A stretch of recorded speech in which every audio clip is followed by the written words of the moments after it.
concept as to whether or not athletes are employees. And then we'll look at some of the practical considerations in determining whether or not going forward, student athletes in college really should be considered employees of their universities and colleges. So without further ado, the Fair Labor Standards Act was, it's a federal statute that was adopted in 1935, and it applies to whether or not somebody is an employee. It requires employers to pay their employees a fair wage. So there's a federal minimum wage, just like every state has a minimum wage, and under that statute, you have to be paid for whatever work you provide. It also governs overtime pay. If you work more than 40 hours a week, you're required to get time and a half. And if employers are not paying that and they're not following the guidelines, then that's when people can recover for the work that they perform. So in the concept of student athletes as employees, they have not previously been considered employees. But as you can imagine, with the growing revenue in this field, particularly in the last 20 years or so, with TV contracts and more fan engagement, more merchandise, the industry has grown to billions and billions of dollars worth of revenue being generated in the college landscape. And as part of that, college athletes have seen the impact that they have on the revenue that their schools are able to bring in, and they want a portion of that. So they're starting to question whether or not they can be considered employees and therefore be paid compensation for that. So for student athletes to be considered employees under the Fair Labor Standards Act, they would have to demonstrate that they have performed work for an employer, and they would have to gain status as an employee. The definition of employee is not very helpful. It's just somebody who's employed by an employer, which obviously doesn't tell you very much. But the way that courts usually look at this is they look at what they call the totality of the circumstances and try and determine whether or not the individual is acting in an employment-type relationship. So for that, they'll usually look at what the nature of the relationship is between the parties, if there's a contract involved, what type of work is being performed, what hours are being worked. There are a number of different factors that will be looked at by a court in trying to determine whether or not somebody is actively engaged as an employee. And some courts have termed it the economic reality test. And that means that really it's again, just comes back to whether or not somebody is under the totality of circumstances. They take a look at all of those factors and try and determine whether or not truly somebody is acting as an employee. So in terms of recent decisions, there have been in the last year and a half 3 different court cases where individuals have sued the NCAA and their various college or university, or a number of colleges and universities, to try and gain recognition as employees under the Fair Labor Standards Act. In the first, it's referred to as Berger versus the National Athletic Association, the NCAA. That was in the 7th Circuit, and that was decided just at the end of last year in December. Under that, you had 3 Pennsylvania track and field athletes, women, who were complaining that they should be considered employees under the Fair Labor Standards Act. There they tried to analogize themselves to work study performers. So you have another college student who works in the library, for instance. They're helping students do research, they're checking out books, and they get paid for that. So according to the student athletes, they are performing the same type of functions. They are performing non-academic functions for non-academic credit, and the school is receiving a benefit from that. They get the benefit of having student athletes come in and be part of their workforce, and there's no academic tie into that. So therefore, that's work that they're performing, and they should be paid for that. The court ultimately decided against the students in that case. They looked at, again, the totality of the circumstances, and they said that for two main reasons that the student athletes were not employees. The first was that there is what they called a revered tradition of amateurism in college athletics. So for years and years and years, college athletes have not been paid for participation in sports. And because of that, students accept scholarships and play in college without any expectation of being compensated for that, because nobody previously has been compensated for that. So that was the first reason. And the second reason was they looked at the school itself, Pennsylvania University, which doesn't offer any athletic scholarships or academic scholarships, and they said that, for generations, people have been coming to Penn without any expectation that they would be compensated for participating in sports, because the school doesn't even offer athletic scholarships. There's no stipend provided, so therefore these students could not have had any expectation that they would be compensated when they came and participated in intercollegiate athletics.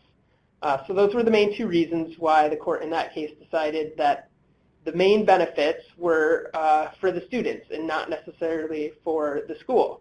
So they were looking at who the primary beneficiary was. Were students participating in college athletics mainly for themselves, or were they participating mainly for the benefit of the school? In this case, because they went without any expectation that they would receive anything in return, the court found that it was mainly for themselves. Somebody asked a question about, do most colleges have both types of scholarships? It depends. Most Division I schools have both athletic and academic, except for your Ivy League schools. Most of the Ivy League schools do not have athletic scholarships. Some of them have academic scholarships, but not all of them do. There are other conferences that are similar. The Patriot League, which has Holy Cross, Boston University, and some of the other who view themselves as kind of similar to the Ivy Leagues, but it's a different conference. They similarly do not have athletic scholarships in most instances, but sometimes you can get an athletic scholarship. So it really depends on the school and the division of intercollegiate athletics. As you go down tiers to Division II and Division III, most of the time you're not going to see athletic scholarships, but you can receive academic support. So it really just depends. One other thing that the court cited in the Brigger case that really played a part in determining whether or not they were going to consider student athletes to be employees there was that the Department of Labor has written what's called the Field of Operations Handbook. And in that, it lays out a number of definitions of things that are considered work and are not considered work, and people who are performing certain functions and whether or not they would be considered employees. And in that handbook, they specifically set aside intercollegiate athletics as not meeting the definition for work performed, and that students participating in extracurricular activities were not employees. So that definitely played against the student athletes who challenged the NCAA in court, because you had the Department of Labor, who is seen as kind of the authority in determining who are and who are not employees, coming out and saying that these types of persons, those participating in intercollegiate athletics, are not employees, and the type of activity that they participate in is not work. There have been a couple of other recent cases. One, it was Dawson versus the NCAA. That case was in the Ninth Circuit out in California. That was decided in April of this year. The arguments largely followed the case that was made by the athletes at Pennsylvania University, except it was made on behalf of student athletes participating in Division I football, a revenue-based sport, which we'll get into a little bit later how that plays into it and might impact decisions later on down the line. And ultimately, the Ninth Circuit just mimicked the decision of the Seventh Circuit and decided that, regardless of the fact that the individuals were participating in significant revenue-generating sports, they're still not considered employees under the Fair Labor Standards Act, and largely for the same reasons as the previous case. That case also had some questions about, specific law in California that aren't really important here, but was also denied on those grounds. And then last month, there was another case filed, Livers v. the NCAA. And in that case, student athletes are trying to get pretty smart here and keep trying to distinguish themselves to see if ultimately they can get a win in court. But in this one, the student athlete challenged the NCAA on behalf of those students who are participating in revenue-generating sports and also receive a scholarship. And we'll get into a little bit later the reasons why that case came up and why the decision in that case might be pretty interesting, because there was an appeal in that Seventh Circuit case and in a concurring opinion by one of the judges where they ultimately agreed with the decision by the court, but they had some interesting commentary as part of their decision that may have played into this later case here. So some of the other relevant decisions that are impacted here, they're not necessarily tied to the Fair Labor Standards Act because that's a very discrete area of the law, but there's also some other cases out there that have dealt with the National Labor Relations Board in challenging whether or not students meet the definition of an employee under that.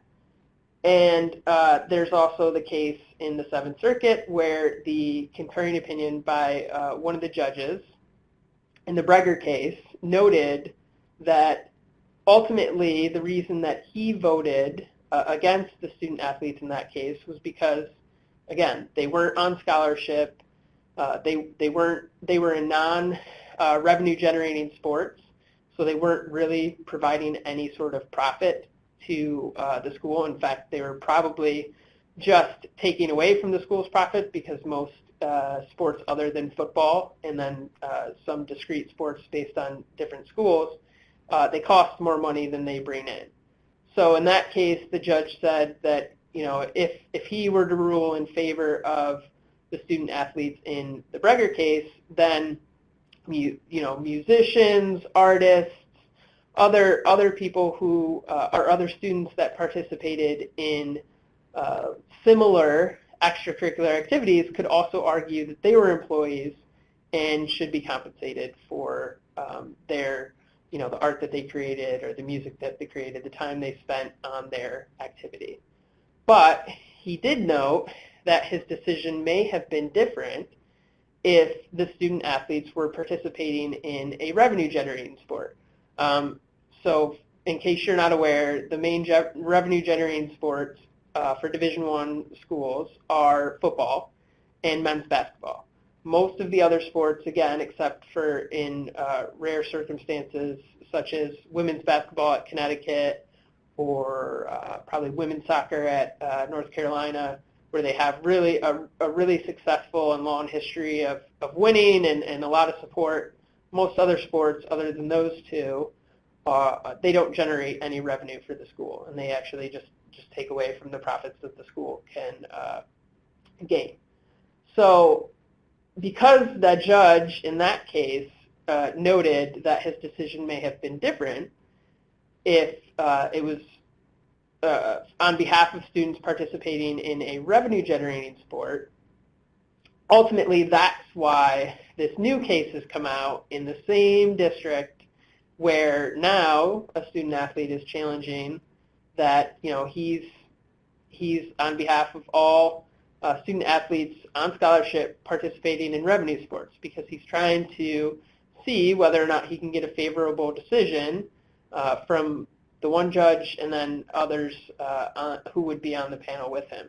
So again, people, student athletes are getting very knowledgeable about the cases that are out there. They're getting very creative, and they're trying to chip away at the definition of employee and see if they can't gain some traction there. Another case, not necessarily a court case, but another issue that's important here is the situation that occurred starting back in 2014 at the National Labor Relations Board. So if you're not aware, in 2014, members of the Northwestern football team, the captain and the quarterback, Kane Coulter, petitioned the National Labor Relations Board to unionize the members of his football team. And ultimately, the NLRB decided that football players were employees. And they did so because Coulter and his other plaintiffs argued that they were providing the school with a benefit, they were being compensated in the form of their scholarship, and they were subject to control of Northwestern University.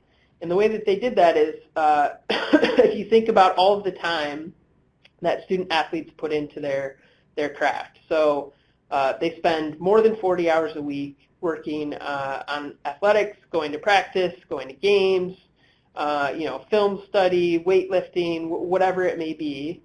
They are prohibited from certain activities. So for instance, when I was an athlete, I wasn't allowed to go skiing. They are not allowed to enter certain majors because of the time constraints. It just doesn't work with their schedule. And there are other things in terms of they have to meet a specific GPA, they have a curfew. There were a number of aspects of the student athlete's life that were subject to control of their coaches in Northwestern University. So there, because of all of those, and because they were generating revenue and being compensated through their scholarship, the NLRB found that they were employees.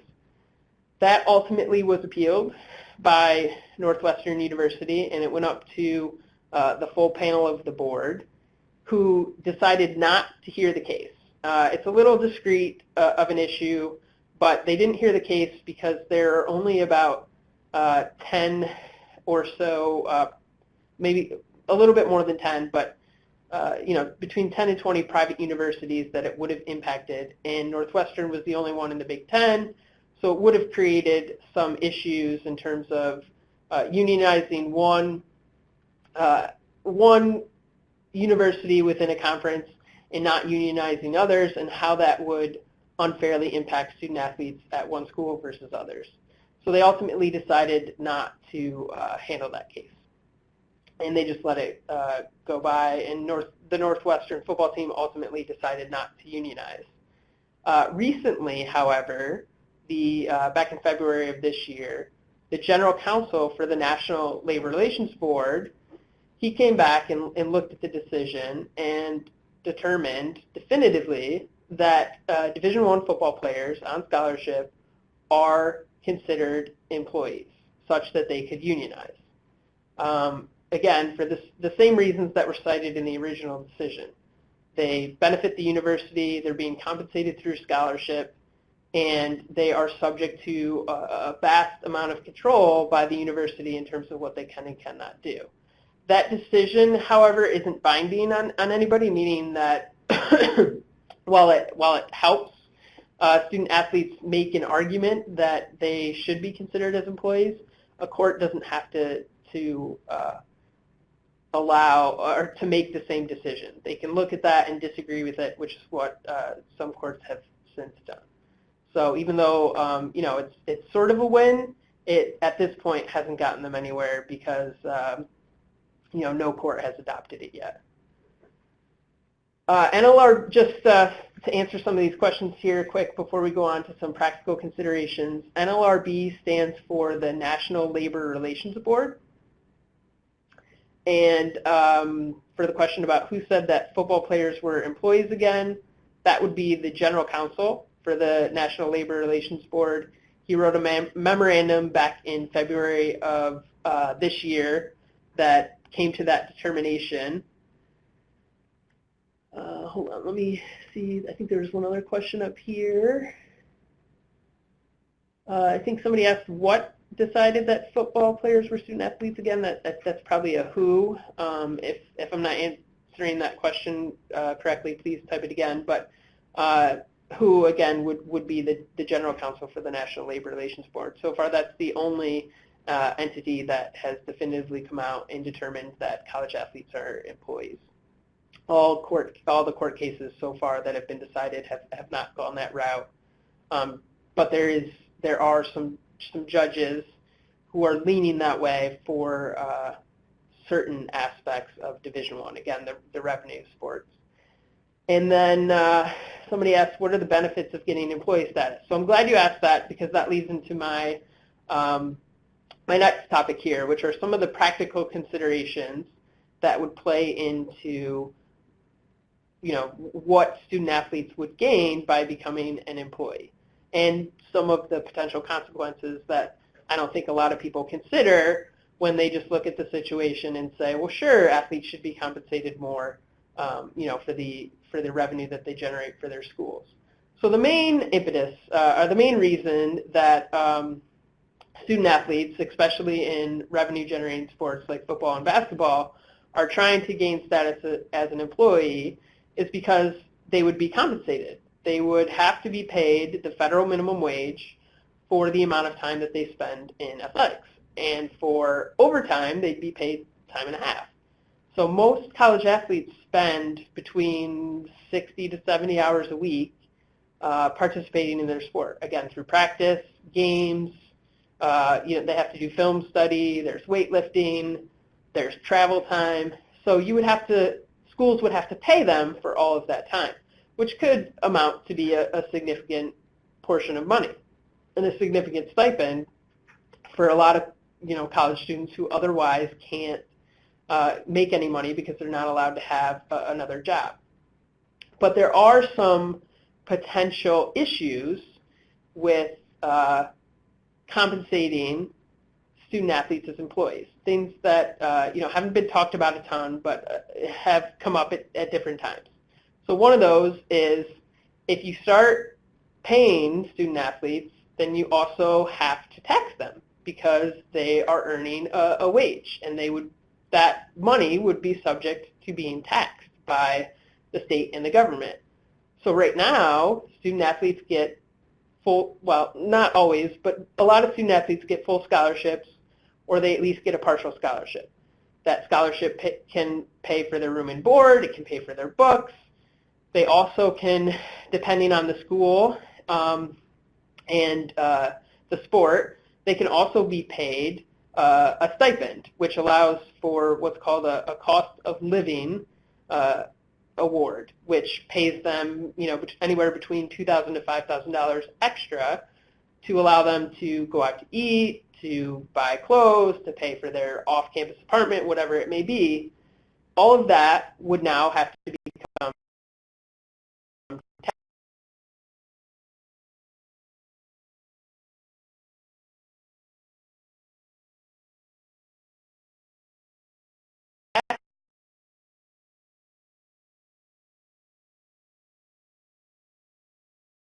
taxable. They'd have to pay for books, they'd have to pay for meals. All of their meals are generally free. They get unlimited snacks as part of their scholarship. All of that would have to be paid for, potentially. So there's a host of things that right now student athletes on scholarship don't have to pay for that they may end up having to pay for and also be taxed for.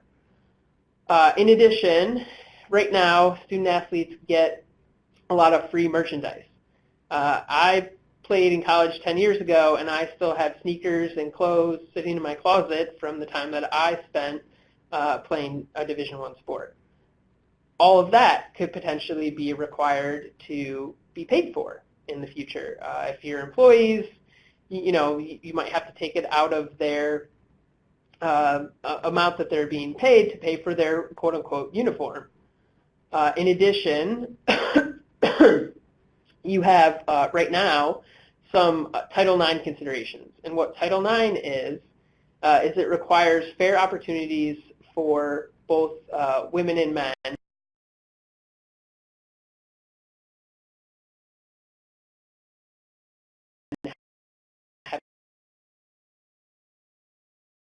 having access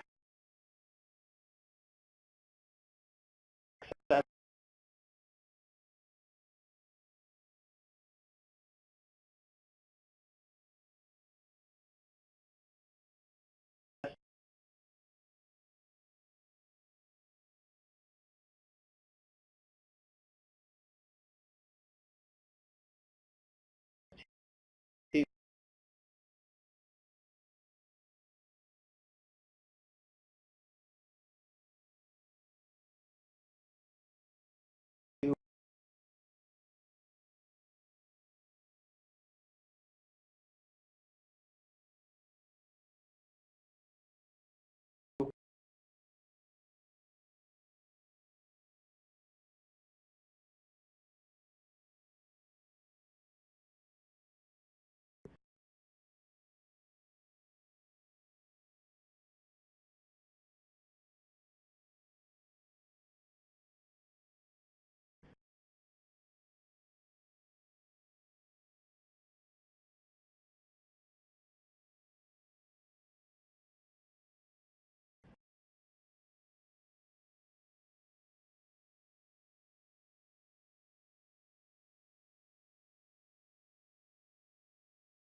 that's why you see generally the same number of women's teams as men's teams at a certain college or university, and so on and so forth.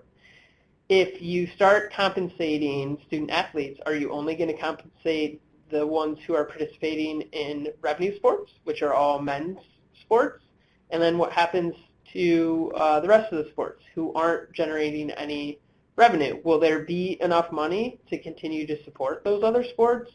Will they have to go away? How is that going to impact the requirements under Title IX?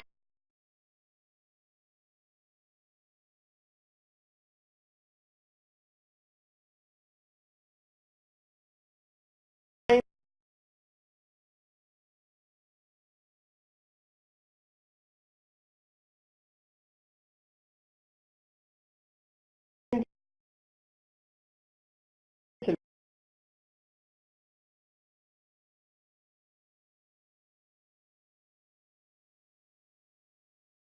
make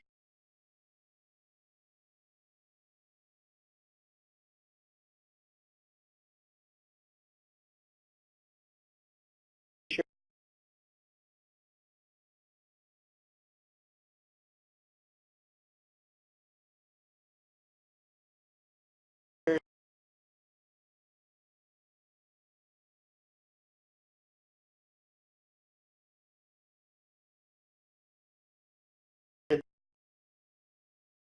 that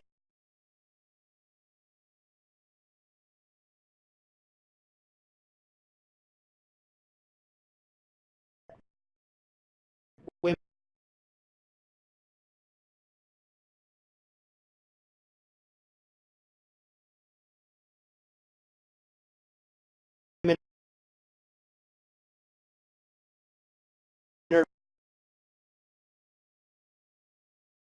are being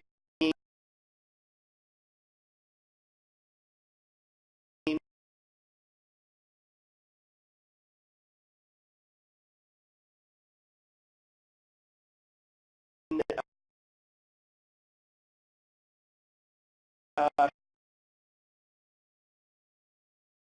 fairly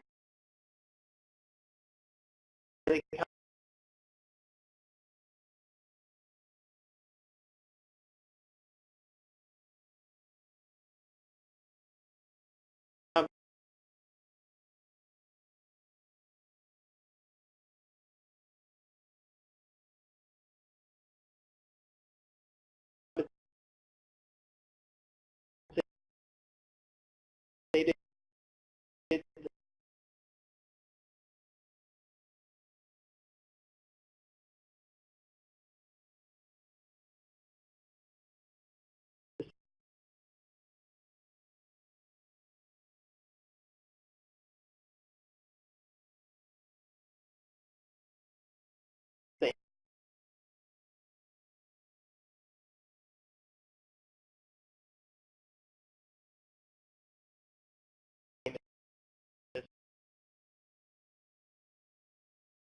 Men, so there are a number of those considerations as well. You also have the potential for workers' compensation claims. If somebody gets hurt playing football, they tear up their knee, will they put in a workers' compensation claim to be reimbursed for that time spent away from their employment?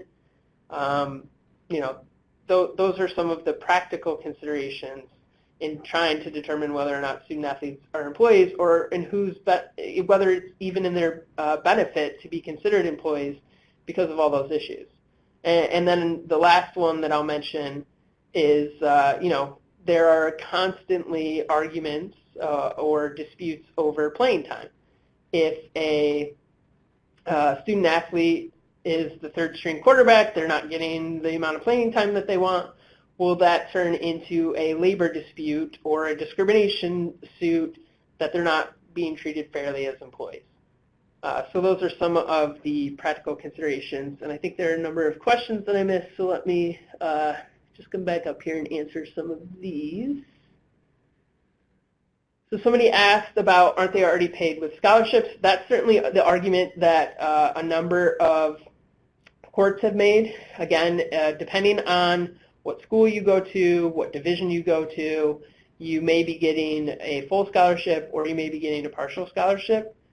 Baseball, students, golf, a number of the track and field, a number of the other sports are only getting partial scholarships, so not everything is covered, but it's still potentially at least a year of free education, 2 years, and then all the way up to 4 years of free education.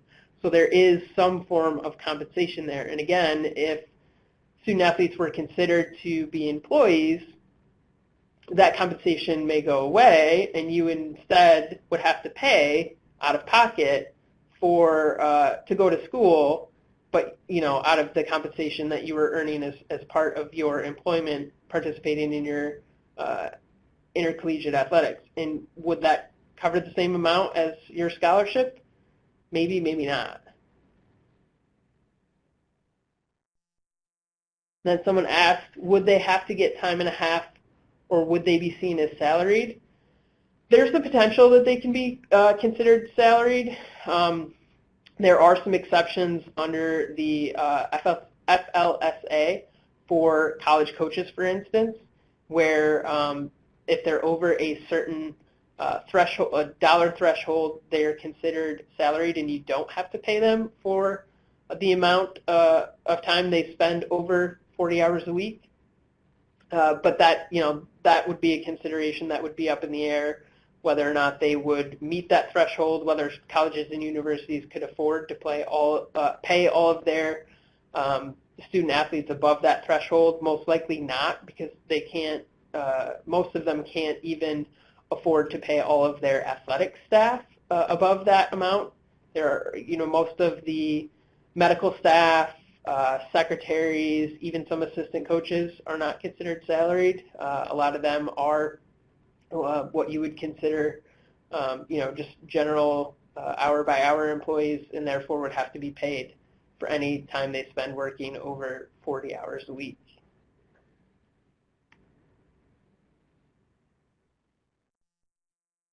So the next question is, would they be receiving minimum wage, or would the wage depend on the sport being played?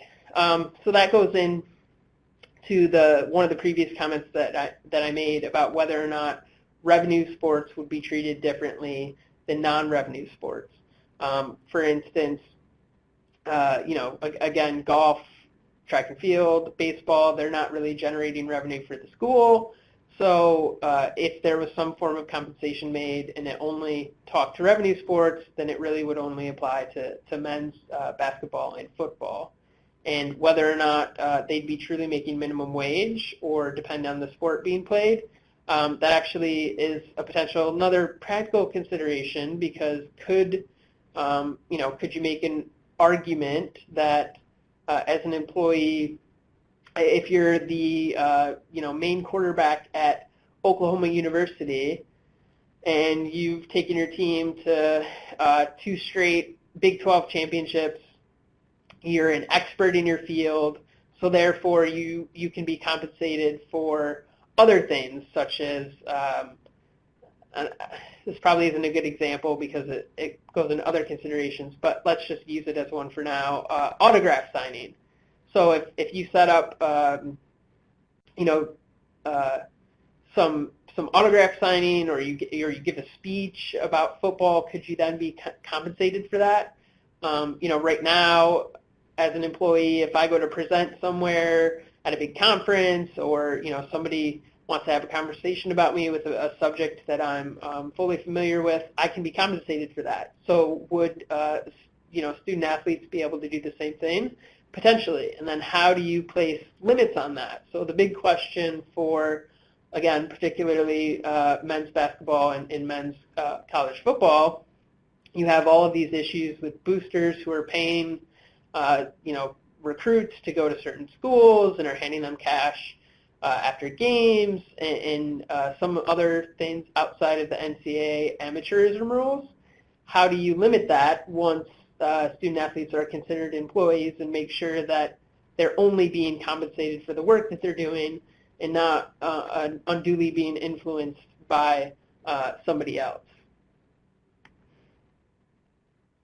The next question is, how much does the food and uniforms add up to? would this equate to the amount an employee would make? Let's see, for a football player, you know, I don't know if pads would be included in that and helmet, but you know, helmets potentially run between $200 to $400. Their uniforms can run $100 to $200. Generally, they'll have at least, you know, 4 or 5 pairs of shoes during the season because they have multiple pairs of cleats. They have running shoes. They have, you know, training shoes. They have warm-ups to and from games, practice gear. All of that adds to, you know, around thousands of dollars a year over the course of the 4 years.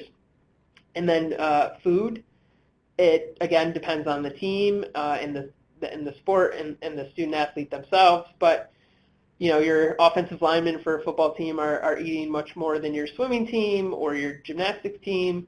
But you know, you're talking hundreds of dollars a week in food that generally student athletes are, again, at major Division I schools are not paying for.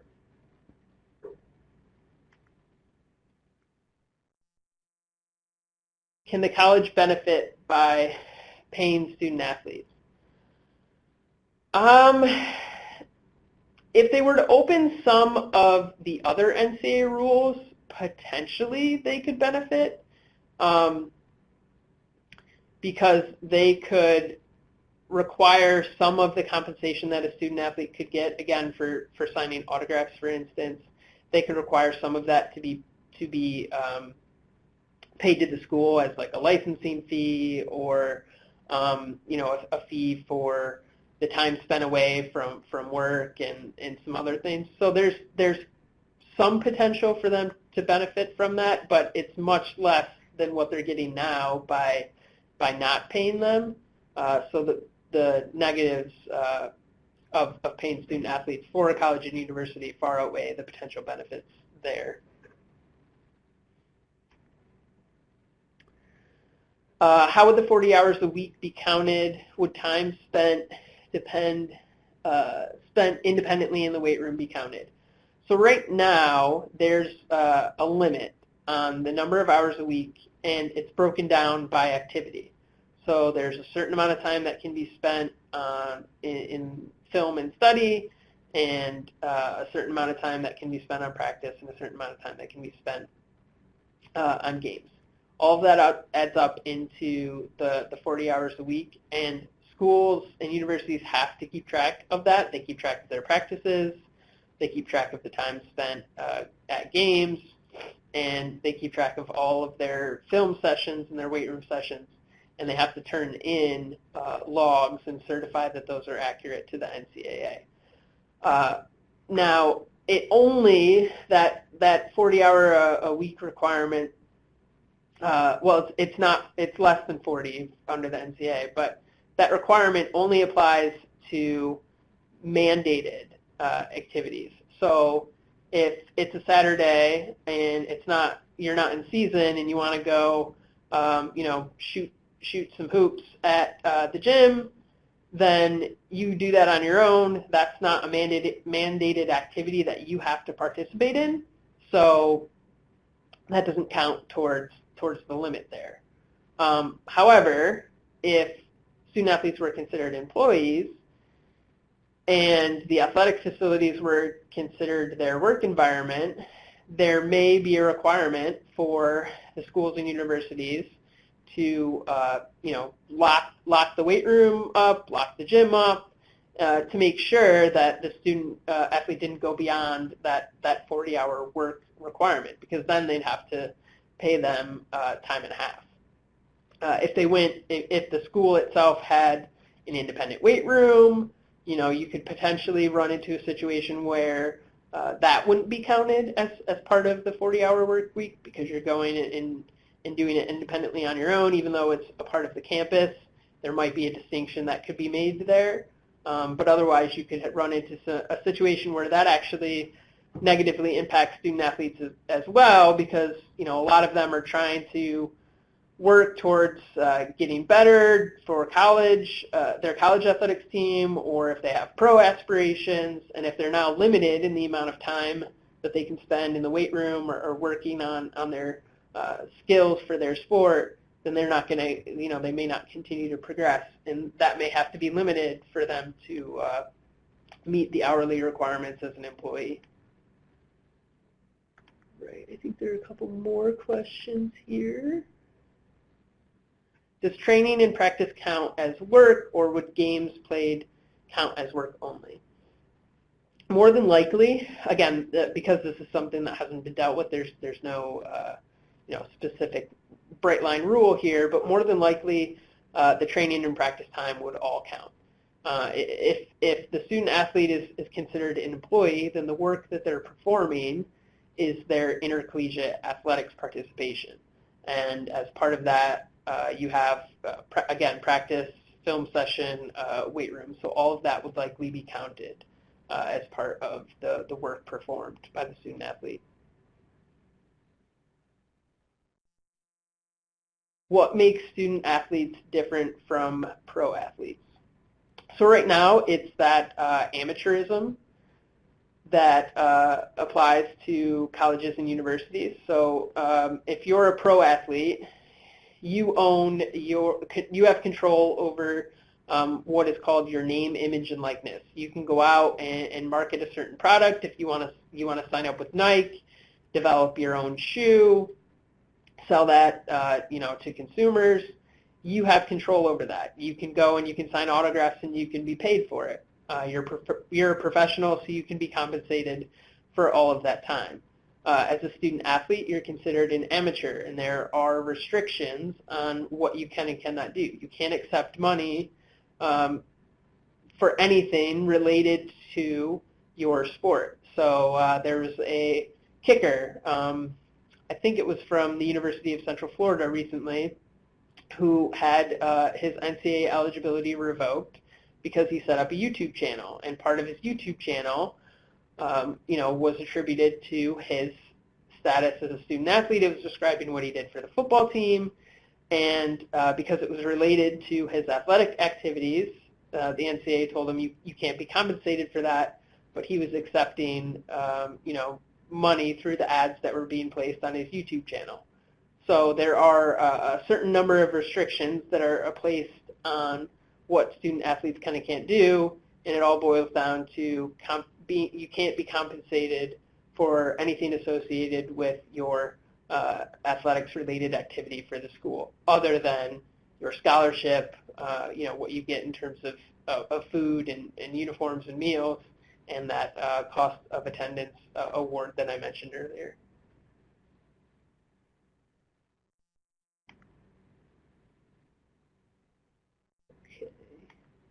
So the next question is, so if a student athlete doesn't play in a game or meet, then they should still be compensated because of practice. So yes, if they were not participating in a game, for instance, you could have your third string quarterback or a freshman who's redshirting or whoever it may be, who's still participating with the team in practice and meeting all of the other requirements, who, if all student athletes were considered employees, who could have to be compensated for the time. Now, if he were just an hourly wage employee, he'd only get, he or she would only get paid for the amount of time that they spent on the activity. So if he wasn't, if he was still attending the game, then he'd be paid for that time, even if he wasn't playing. If he or she wasn't attending the game and they were just sitting in the stands or, out, doing academics or whatever they may be doing, then they wouldn't be paid for that time. But all the time spent at practice and anything else would count, and they would be compensated for that if they were considered an employee. And the next question is, how will the Fair Labor Standards Act affect student scholarships? So what I think you're getting at here is, and correct me if I'm wrong, is that if student athletes were considered employees under the Fair Labor Standards Act, would that impact student scholarships? And the answer is that it could. So if schools and universities have to pay their athletes a wage because they're considered employees, then they're not likely to provide a free scholarship. So the concept of scholarships could go away completely, or depending on how they structured it as a salaried employee or whatever it may be, you could argue that the scholarship is enough compensation that the student athlete would be a salaried employee, and that's the salary that you're going to provide them, is that that scholarship, because it's potentially $50,000 a year or more than that. Or if that wasn't allowed to be the case for whatever reason, and you had to pay them just $7.25 an hour or whatever the amount may be, then you might have schools that say, well, I'm not also going to pay a scholarship of $50,000 a year for this student athlete to go to school because I already have to pay them on top of that. So instead, there's no more scholarships. We'll pay you as an employee, whatever your hourly wage is, and then you have to use that to pay for your books and your room and board and your registration with the school. With Title IX in mind, would the school only have to pay an equal number of activities, i.e. football and volleyball, men's and women's basketball, and then not pay any other athletes?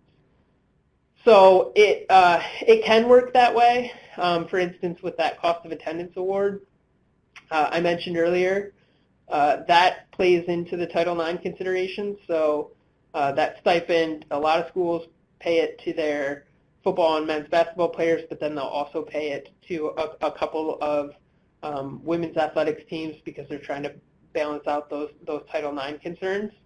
So they could select a number of sports to attribute that to.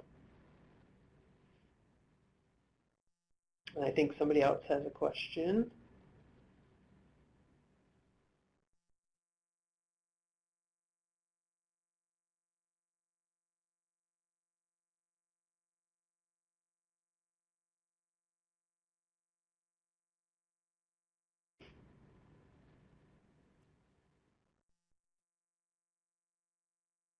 Will enforcing the Fair Labor Standards Act make it harder to, sorry, got cut off here, unionize or fire athletes?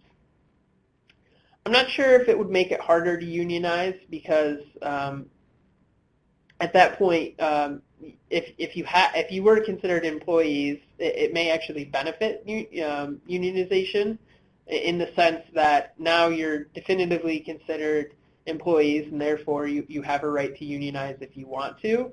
You'd still have a host of issues with that in terms of, who's going to be unionized. Is it one school? Is it an entire conference? Is it everybody in the same sport and only certain sports? And how does that impact the level playing field with people in the same sport if it's only a segment of that population? So there are some other issues there. And then in terms of firing athletes, yeah, so right now, depending on the school, you may, as a student athlete, only have a one-year scholarship. So your scholarship technically is subject